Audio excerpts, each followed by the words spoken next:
Hi everybody, I'm Bree the Plant Lady, and today I am so excited to be taking advantage of this sunny, mild day in the last few days of autumn, and I'm getting some tangible things done in the garden, which I have been desperate to accomplish. So today I am going to cut down the hardy bananas. Simultaneously, I'm gonna cut down the asparagus that's also growing there and just clean that bed up. I think it's gonna be one of these like really fun to watch time lapse just because, well, it's gonna be instant gratification.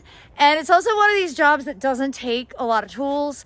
So basically I've got my folding saw and my hand pruners and of course, a trusty two-wheeled wheelbarrow to be able to haul all of that biomass into one of my wood piles out back.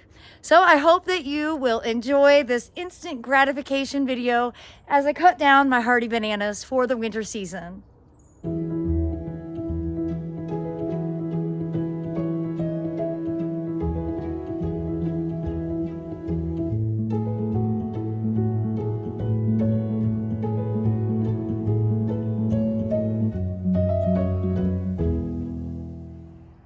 Well, that makes a big difference. And look at all that arugula.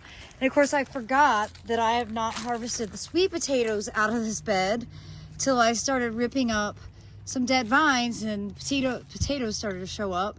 I probably won't. And they, in theory, will actually perennialize and just come back next spring. I just really don't want to mess up this awesome self-sown stand of arugula and kale, because, well, it's prime for eating and I eat a lot of it. Now, before I empty out this pot, which I think is gonna come out as like one huge root ball, I'm just gonna toss the Edgeworthias out. I think I might go ahead and save these and just put them under the crawl space. I wanted to address the redwood, and I'll be honest, I do not know what's going on. I don't know why this branch has died. There's actually more than one branch dead. Here's another one, and there's no visible signs of like an insect or a borer, or at least not that I can tell. So I really don't know why this branch died and why this branch here died, but I'm gonna go ahead and cut them off, and I'll just keep my eyes peeled, paying attention. Of course, you know, it's totally planted in the wrong place, but I'd like for it to live. Now that we got the Prunus mume limbed up, the sequoia actually has a chance of growing out and being amazing. So hopefully there's nothing super wrong with it.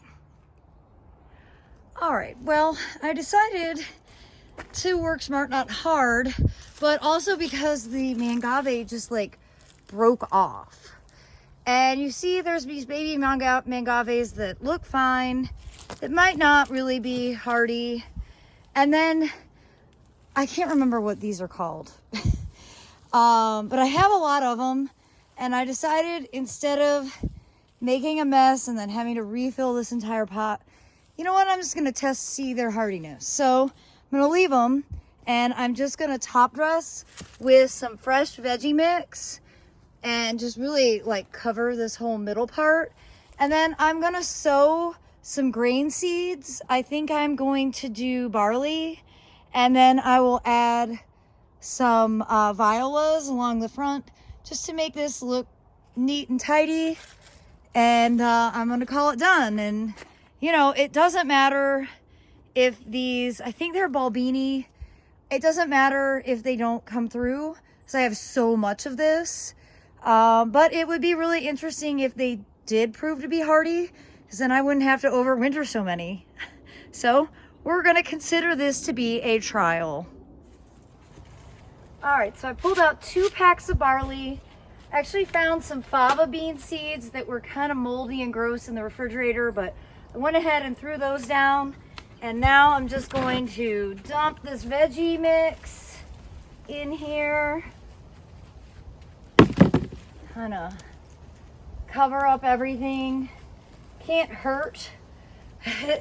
This is definitely, though, the easier solution than getting this totally pulled out and having to fill the entire container back up with soil cube because, well, it's a big container. And I am gonna put the barley back here in the back. Honestly, one is probably enough, but I'm gonna do two. Go big or go home, right?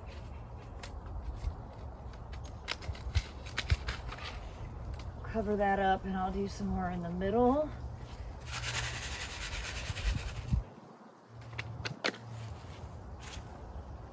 All right, and now just a couple pots of violas just to sort of make this front edge more interesting looking.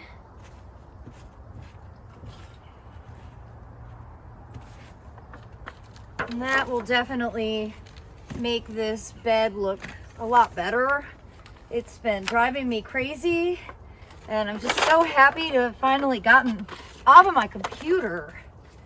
Oh, I swear, that computer will just take your days away.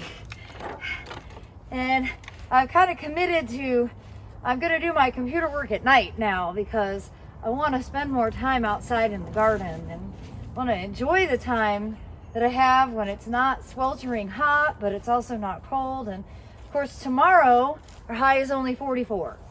So it's good to get this done today. All right, I'm gonna call that complete. So I'm gonna do one last thing.